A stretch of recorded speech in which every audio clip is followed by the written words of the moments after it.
Welcome to the Great Girlfriends podcast, where we discuss life, love, laughter, and everything in between. I am your host, Brandis Daniel. I'm your co-host, Sybil Amuti.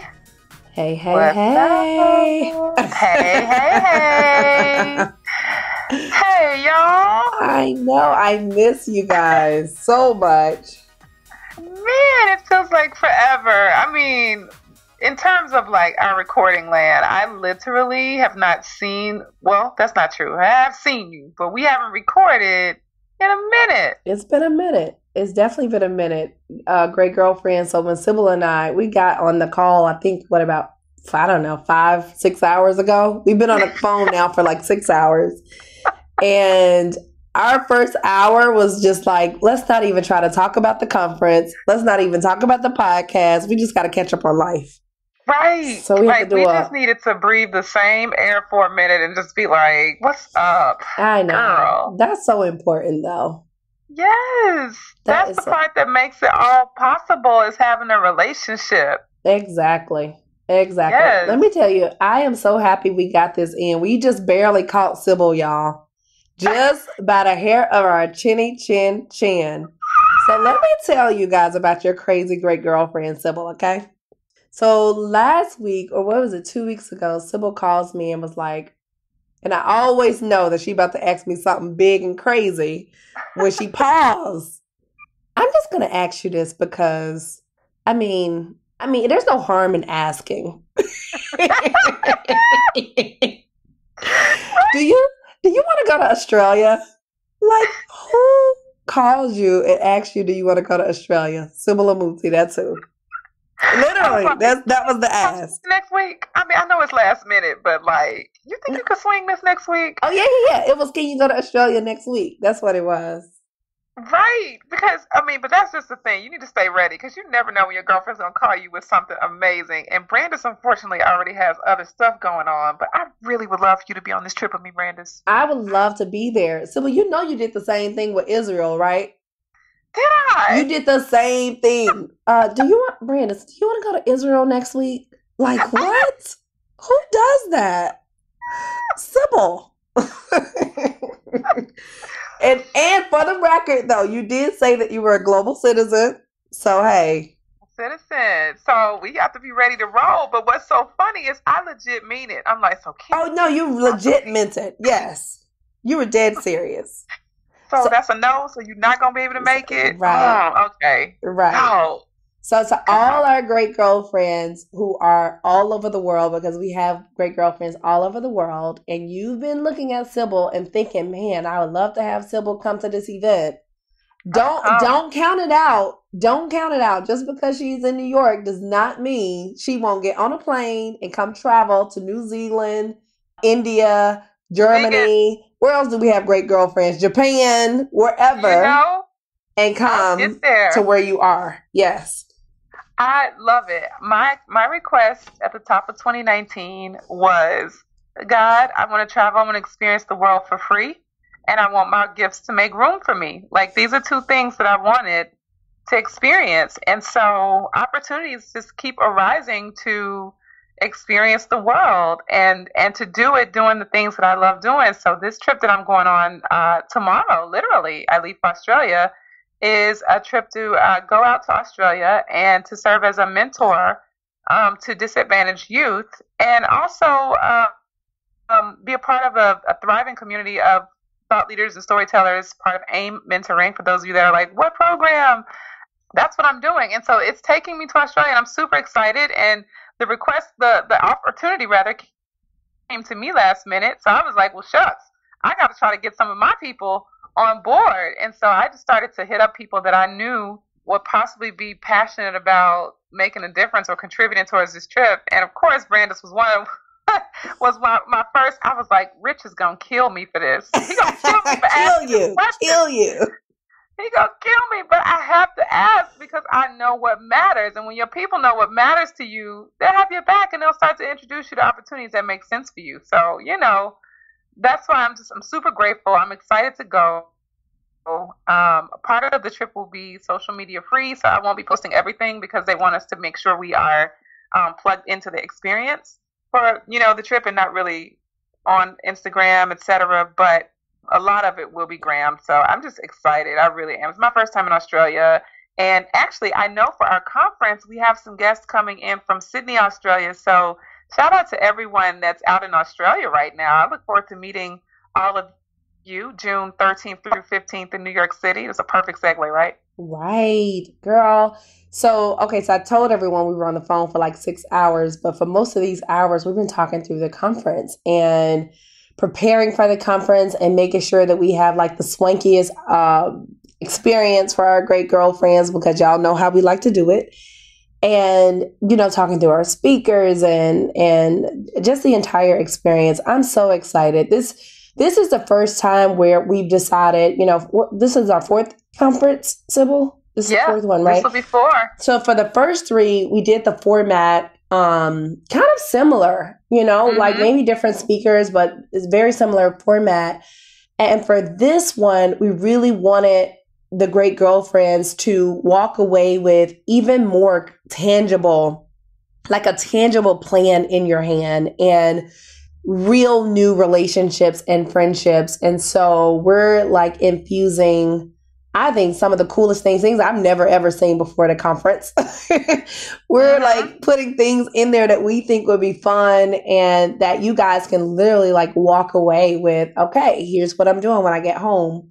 So this is going to be exciting. It's kind of like our first conference.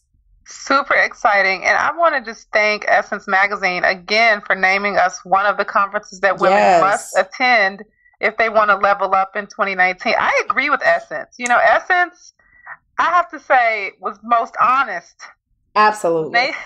When they named our conference one of the ones that women must attend. And you don't have to believe us. We didn't even ask Essence to write it. You just believe Essence. Essence said it. We didn't say it. If you trust Essence Magazine, then you know what they said is accurate. So get to the conference because I promise you, sometimes it's just about being in the right room with the right people to elevate your expectations in life, and even to feel like you're on the right track or to get yourself on the right track. You just need to be in good company. And so we like to bring good company together. So and I love that this year we have so many women from all different races and backgrounds registering for the conference. Why can't I say that word? But we have so many women of all different backgrounds and races registering. I can't say the word, Sybil. And but and that's what we want. Like this conference is not for one particular woman. So bring your white girlfriends, bring your Indian girlfriends, bring your Asian, your Latina, your Black, whoever. Like, bring all your girlfriends and come on. Yes, everyone is welcome. And so we try to clear out some of the topics that have been coming up in the inbox and the conversation. And last year, we hit off a part one of Love is Not a Fairy Tale. Yes. And messages and DMs about this podcast was so on time, X, Y, and Z, because of where you may be with relationships or some of the questions or imaginings that we have about relationships and whether or not our expectations are realistic. So if you haven't listened to Love is Not a Fairy Tale, part one, check it out. It's available. I think we released that in December. Yes. And so this week we're coming back to you with part two. Part two. So exciting.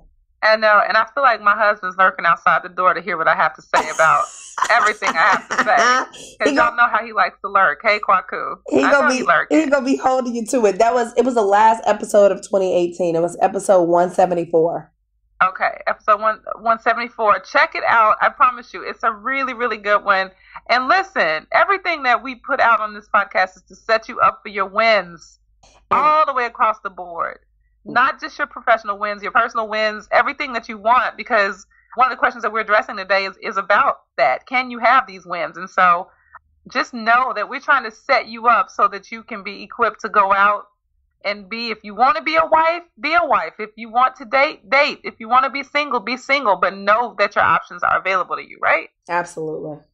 So Brandis, the question that has come up today, and it comes up all the time with women, quite frankly, is a huge, overwhelming question, but I do feel like it's our part two it's a worthy question to address in part two, which is this. You ready? I'm ready. You sure? I think I'm ready. Okay. The large, overwhelmingly huge question that we've heard and that a lot of women are asking themselves, and we've even find it happening in our millennial community, especially when it comes to relationships, is can you have it all? Can you have it all? Well, Can you have it all? Turn in your Bibles. No, I'm just playing. But look, look. Some people were pulling them out. They were like, "Wait. What chapter that's in?" right, right. The answer is all in your Bible. But can you have it all? I want to know what you think about that, Brandon. So I think you can have it all, but I think who's defining that all? Mm. Because all is so relative. My all is different from your all, is different from our great girlfriend's all. So I think, so I think that we should not even ask that question because Right. there is no set definition of all.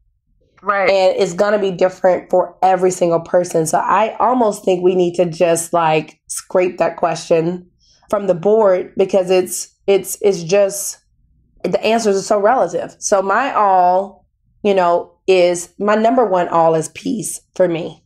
Like if I have everything, but I don't have peace, it really doesn't, none of it really matters. And, so it's peace. It's my relationship. Is my relationship going well? Do I feel like I'm doing motherhood decent? I never feel like I'm doing motherhood like great, but am I doing a decent job? Does Sky look like she's happy? Right. Am I checking in with my girlfriends? Are my girlfriends still checking in with me? How am I doing in my career? Are things thriving there? What does my bank account look like? Am I doing okay financially? There's like my health, right? What was that? How was that doing? And I don't think there's ever going to be a point at which you can like give yourself a 100 or A for all of those things, So for me, my all is if I'm doing about if 70% of that is good, I'm like, yeah, I got it all. So, right. Yeah. So somebody else can be like, how you giving yourself an all? Yes, you got it all for 70%, so it's so relative that, I think we should stop asking that question altogether, Sid. Yeah. I hear you also saying you give yourself a big E for effort. Oh my gosh. I give myself, let me tell you, the curve over here, the curve over here is no joke. You want to be in my class. Trust me. I got a huge curve. Because you know why? I don't like stressing myself out thinking about what I don't have and what I'm not doing. Right. And so for me, I'm so grateful for everything in my life that even the stuff that's not going well, I'm like, well, it'll get better. So hey, I'm giving so I'm giving myself a good mark there too, because there's a good intention behind it. This is so funny because I picture you bringing home your C's back in the day and being like, I mean, look, I tried. Right. Give me my, give me an A response for my effort. But in this case, I don't have to show it to anyone. I'm actually the judge.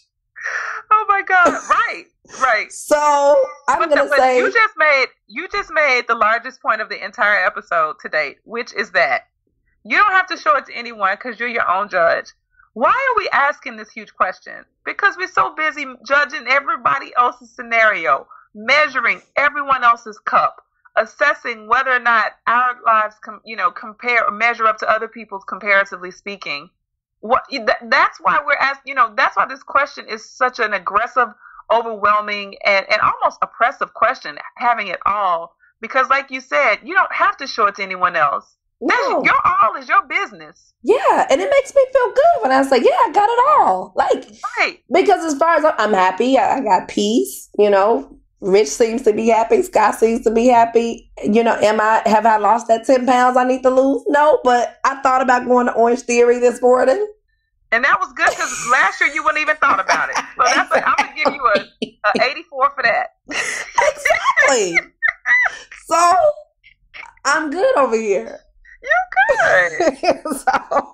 So no, seriously, like everybody's all is so different. It's just like you said, Sib. It's like that we get tripped up when we start looking at other people's all. That's right. or what we perceive as the person who has it all, and what does that all look like to us? You know, it's so interesting because so much my childhood, I heard, what do they call those wedding boxes? I don't know. Girls have boxes. Yeah, some of you listeners, y'all know what I'm talking about. The box where you put your magazine clippings and the dream wedding and all your ideas about what that day is going to be like, right? So there was a lot of fantasizing. And again, like I told you before and in the other podcast, I never had a box. I never related to that conversation. I never understood it. I wasn't interested in it. And for a long time, I felt like it's something wrong with me because I don't see that. I don't see that. I don't want that. That's not like I don't have a box with a fairy tale. I don't even feel like the fairy tale girl. Like, am I missing out on something significant in my life? And I gave myself, a full release from that probably in high school when I realized I was like, I just don't want what they want, and that's okay for me. And Right. it gave me permission to mind my business. And my idea of all was so different in my 20s than it was, than it is now. Saying that to say that answer is so relative because you're going to evolve. People evolve. Things change. What I thought was my all in my 20s, I had then.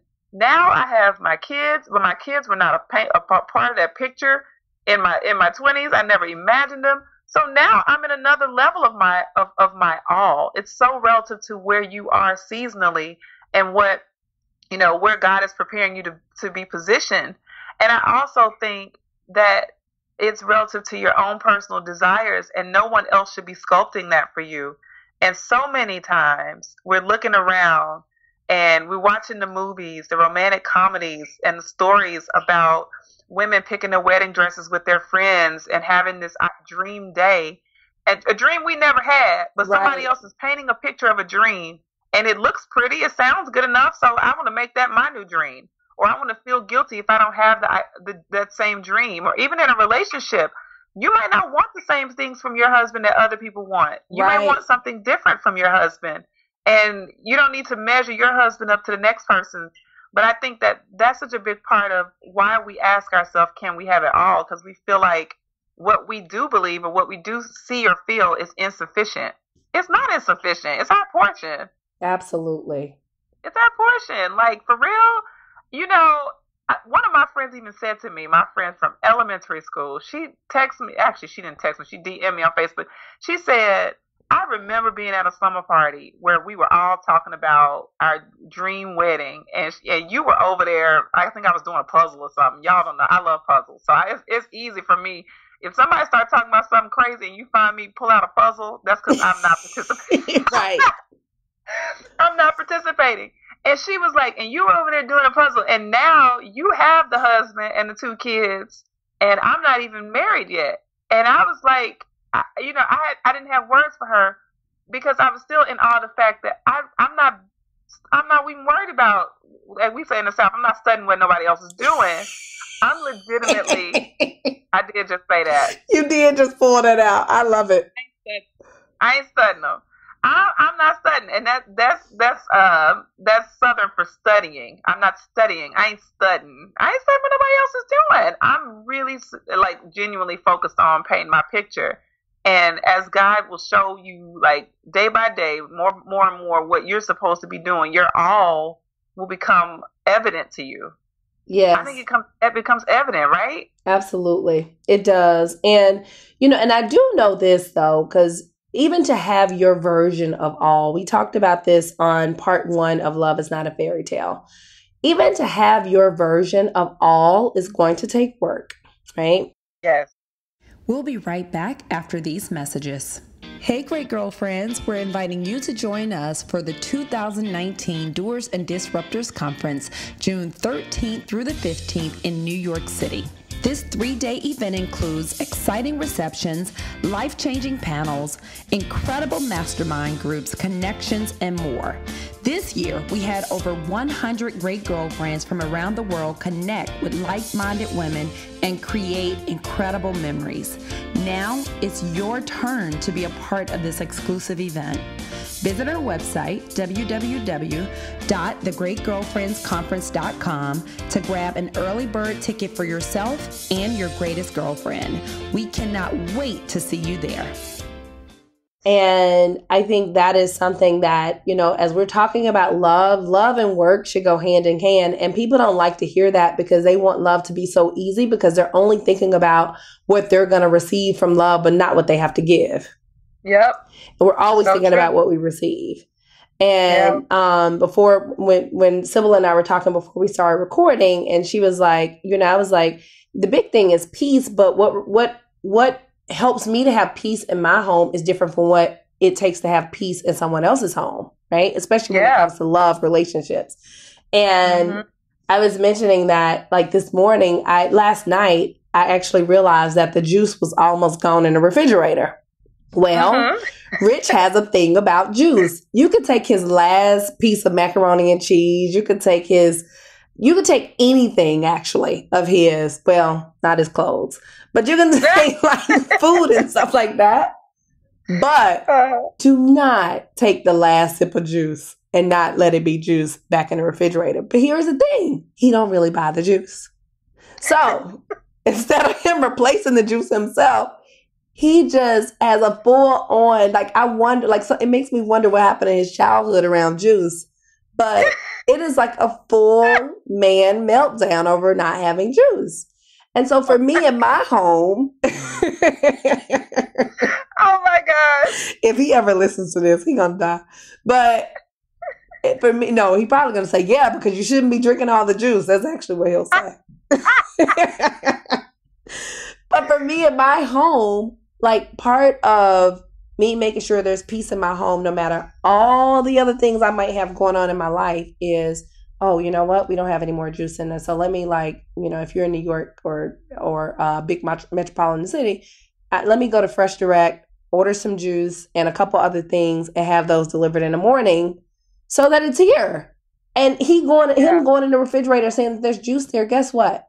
That creates peace for him. For whatever reason, I don't get it. It makes no sense. However, I know that that's one of the requirements, like, just for my home. And it's not something we talked about, but it's just something I've noticed through the years. We got juice in the refrigerator. Okay, we're gonna be good. He'll be happy. Yeah, it's a small thing, but it's something. It's like thinking about the work. Here's what I think the work is, Sid. My sister preached a message on this yesterday. I haven't heard it yet, but I'm gonna go check it out. But the work is being selfless in your love. The work is actually thinking about somebody else other than ourselves. Yeah. Yep. Do I care if there's juice? No, because I like to drink water, but he does. And so how do we become more selfless? Yep. That's the thing. I think if you want to have it all, and this is not just in your love relationship, your romantic relationship. This is when you relate with people, period. If you want to have it all, you have to give the consideration that the relationship needs. The relationship itself won't be built. Like, it will not build on its own. The relationship has to be built off of the effort and intention. You say you like peace. I love peace. You're going to do everything to introduce peace into the relationship. Because peace is your thing. Yes. So peace then becomes like your responsibility. That is your commitment to the all. Yes. I'm going to be the one to try to introduce peace as best as possible. You're not going to get it perfect every time, right? Right. But you're going to spend a lot of time and intention introducing peace, whatever that looks like, because that's going to serve you, your partner, and ultimately the relationship. Absolutely. And that's the thing. I think sometimes we have to remember that relationships do not build themselves. All doesn't build itself, and it's not built in a day. Ooh, Having Sybil. it all, Sybil, Sybil, that we need to pause. That is a tweetable moment. A relationship does not build itself. Doesn't build itself. It does not build itself. Oh. I'm telling you, when you look up, you got the sum total of your effort and your intention. Oh, girl. That's when you look up. If you don't like what you see, it's because you have not put forth the necessary effort, intention to get out of it anything more than what you've put in. Absolutely. Because that's That's a it. law. Like, you get what you give. That's right. That And is, that's a harsh reality. But the sooner you realize that, the more intentional you can be about setting the relationship that you want. When you recognize the major role you play, like honestly, you get the sum total of your own work, then you definitely want to be more conscious. And the work is not it's not always I'm doing all the work my partner's not doing enough. You have to do what serves the relationship. And that is not always the stuff you want to do. That's the stuff that the relationship needs. Buying juice is not on Brandon's favorite things to do list. nor nor is nor is keeping my mouth shut when I want to say something. Right. Nor Right. is showing great respect when I really just want to roll my eyes. Right. You know, But like, the relationship these needs are that. all things that and you know, you guys, like, the biggest need for men is respect. That is the biggest Yeah. need. Like, and Yeah. that is honestly, Sib, I think that's the biggest work for women. Oh my gosh. Well, think about it. If we could keep it 100, so many of us have been in homes where we've not seen men given respect or earn respect or women display respect just out of the mere fact that another human deserves it. We've seen it measured out and divvied out in doses like medicine. Here's your 2 ounces of respect for the 2 ounces of love I feel for you. So, well, that's so true. Right? Oh, girl, you got to do a whole lot to earn. Called? No, you got to give us 4 teaspoons of love before we give you 2 teaspoons of respect. We hold that little tablespoon like, no, you getting a teaspoon today, brother. That's how we do it. That's how we do it. Oh, God. That's how we do it. And it is not working. It is not working. It does not build your all. That your all will never be built that way. You will Ever. never have enough because you're constantly giving sparingly of what you want to reap bountifully. How could you possibly have all? I'm telling you, y'all, And it I is promise you, when you start putting in real work in a relationship, you like when gonna you for see real it. are about, you're not even thinking about having all. You're thinking about enjoying the day. But Sybil, when you go putting that real work in, especially when it comes to respect, and it's so funny because I look over at my bookshelf and I see this book, Love and Respect. So I'm just going, maybe this is a word for somebody, by Dr. Emerson, what is it, Eggridge? But the book is called Love and Respect. It's a great relationship book.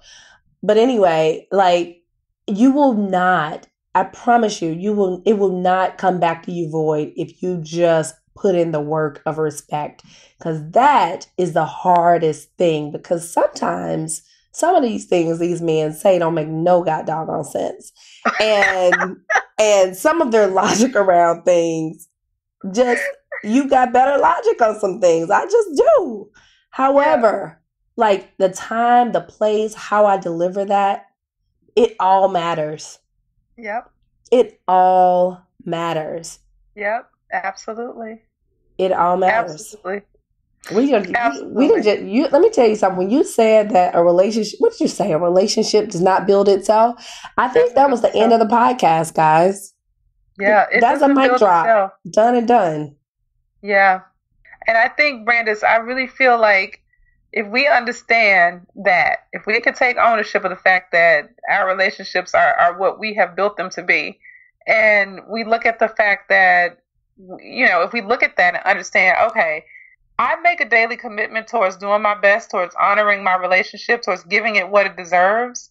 By the time I look up, I've had so many significant moments where I felt full and I felt like everything was where it needed to be, that I don't need to question whether or not I can have it all. I'm just busy doing the work, and as I get busy doing the work, I'm less occupied and I'm just focused. Because I promise you, when you get in a daily love relationship, like one where you're legitimately putting in all the time and you're conscious of it, little moments like, buying juice, that micro moment is building towards that macro picture. Mm-hmm.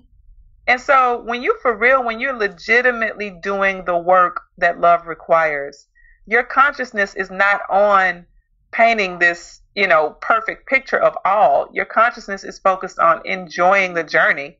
Yes. You just, I listen. Can we have today? We're gonna have today, and then if we do today right, we'll have tomorrow. If we do tomorrow right, we'll have the next day. Yeah. But if I spend my whole premarital or even early marriage days trying to make all right in 1 minute, I overwhelm, I exhaust, and guess what I do? Nothing. Yeah. As you were talking, I was thinking about another message from my sister, but she was talking before I left Memphis. She had her message was on, I can't remember what it was, but it was about that thing that we've been holding on to, like that offense that we've been holding on to, because some of the time the reason why, we can't even have close to all or the peace that we want in our homes or, just feel satisfied is because we're holding on to something that we haven't forgiven someone for. Mm-hmm. And so, sometimes our mate is actually paying the price for something our dad did or an ex-boyfriend did or he did, right? That we said we were going to forgive, but we didn't. And she had us do this exercise where that one thing that you've been holding on to in your life, like that one thing, whether it be something that your father, your ex, your cousin, your uncle, your mate, like whoever did, like literally writing that one thing down.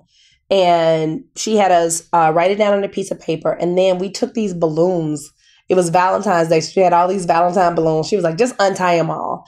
And we went outside and we tied that thing we had been holding on to the balloons, and we let the balloons up in the air. And it was such a release for me because I realized I had been holding on to something that I thought I had forgiven. And so if you're holding on, like unforgiveness sometimes can stop us from moving forward and having that all that we want, our version of all, right? Because your version is different from mine.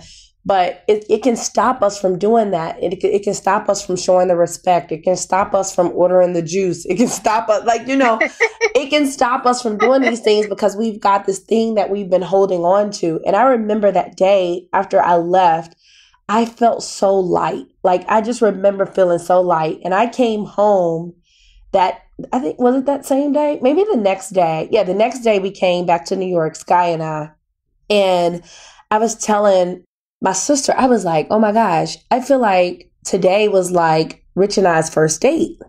Everything felt so fresh and new and over something I didn't even know I was holding on to, Sybil. So it's like I really, in that moment, I had to like search my heart and be like, what unforgiveness, even if it's not directly related to him, but to someone else, am I holding on to so that I can't be light and free and, like that lightness that he felt when he first met me, like, why can't he feel that lightness every day? And just like that, and I have to shout out Tara Lamar, who was my sister, who was the one who did a whole series on love. Like, it just lightened me up. And it just came to my mind as we were talking. I'm like, sometimes, God, great girlfriends, what's holding us back is something that we're holding on to that we need to let go. Because it's not serving you. Yep. It's not serving you. Completely blocking everything. Yeah. That's right. So Absolutely. True. So true. And oh my goodness, I can think of many times where stuff was a little slick, harboring, right? Yeah. Slick things. And I find myself not wanting to serve my family the way that I know I could or should because I was being negligent. Right. Not doing the work, not taking out the time to attend to anything that comes up in your relationship. Take the time out to deal with it. You know what I mean? Absolutely. And it is taking time out, right? Because you didn't have that planned in your day. I did not. But that wasn't on your list of things to manage. But if stuff comes up, don't let it fester. Deal with it in the moment as best as possible. Because you're absolutely right. It will sneak in, and next thing you know, you ain't snuggled in months. Right. You ain't been on a date. Ain't nobody asked for a date. Ain't nobody looking for a date. You just existing. Yeah. Let it go. And if you need that like physical kind of representation of letting it go, like go buy you a balloon if you want to, and like and write it on there and let it go. If you do that though, send us a video because we have to send it to Tara. But and we'll post it on our social media. But like do that and let it go. Let it go.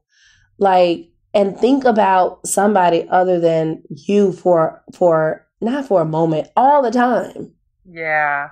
It actually makes you feel better. Yep. Absolutely. But sometimes we're like, I know he wants that, but I'm not going to do it because what's the last time he did this for me? I ain't got no flour. Why I'm going to do that for him? Why I'm going to go get groceries and cook? He went grocery shopping and he think these just groceries just magically appear here. You know, like Rich had a nanny fairy. Y'all remember me talking about that, about Rich's nanny fairy. I'm so weak. But seriously, it's the truth. I mean, and it don't take long for those feelings, that resentment, for you to harbor that and for it to take root. Once it starts taking root, it's hard to uproot those negative feelings because you're going to expect everyone else to need to change for things to change. And ultimately, the change always has to start with you. Absolutely. It don't matter how wrong the next person is either. Let's recap, Sybil. Let's give the great girlfriends 4 steps. 4 steps to understanding that love is not a fairy tale and the work they have to do. Stop watching Cosby. No, I'm just joking. I mean, we don't, listen. Right. I'm just saying, the work part of it. Okay, step 1, honestly, like for real, stop asking the question, can I have it all? Stop asking the question and simply put in the work. I love it. I'm going to say number 2, find that thing that you've been holding on to. Like really search your heart and ask yourself, like, what have I been holding on to? And it doesn't necessarily, again, have to be with your mate. It could be with another male that's been a part of your life. Like, what have you been holding on to? And like, let that thing go. Actually forgive them. Let it go. Yeah. So good. All right. So step 3, I'm going to say, mind your business. Mind your business. Stay out of other people's marriages. Stop looking at what other spouses are doing, what other wives are doing, what trips people are taking, what's happening on the gram. Stop looking at what everyone else is doing and attend to your own house. That's so good, Sid. I'm going to say number 4 is have selfless love. So instead of focusing on what you're getting, like for just a month, just try it for a month. For a month, actually just have selfless love. Just give without thinking about what they've done for you or, just spend that. Let me do selfless love. Selfless love acts. Yeah. Oh, that's so good. Yeah. I'm excited. Write us, great girlfriends. We know we're going to hear about this in our DMs. So DMs, text message, text us, DM us, send us an email, thegreatgirlfriends@gmail.com. We want to hear from you. Yes, we want to hear from you. I'm so excited. Love is not a fairy tale. Can you have it all? We've given you those 4 steps. Next week, we're coming back with another exciting topic. Thank you for joining us, and we will see you all in June. Have fun on your trip, Sybil. Thank you. We hope you enjoyed this week's episode of The Great Girlfriends. Yes, if you enjoyed this episode, please share this with 3 of your great girlfriends. Absolutely. And make sure you jump onto iTunes right now and leave your review. Let the world know how you feel about our 5-star show. Absolutely. And we like to end our episodes by thanking our husbands. Thank you, Kwaku. Thank you, Mr. Rich Daniel. And then we thank the minis. Thank you, Sam and Dylan. And thank you to Miss Sky. And thank you, great girlfriends, for trusting us as your go-to source for everything life, love, and laughter. Make sure you listen each Wednesday on iTunes, Stitcher, Podcast Bean, Podcast Republic, iHeartRadio, Spotify, and every other podcasting service. Yes, and please check us out on our social. You can follow us on Instagram, The Great Girlfriends, on Twitter, The_GreatGFS, on Facebook, The Great Girlfriends, and please do join our Facebook group with over 16,000 great girlfriends. Yay! And that is The Great Girlfriends. Awesome. Make sure you post your questions online, share with your friends, Keep listening and keep being a great girlfriend. I'm Sybil. I'm Brandis. And we're signing off. Peace.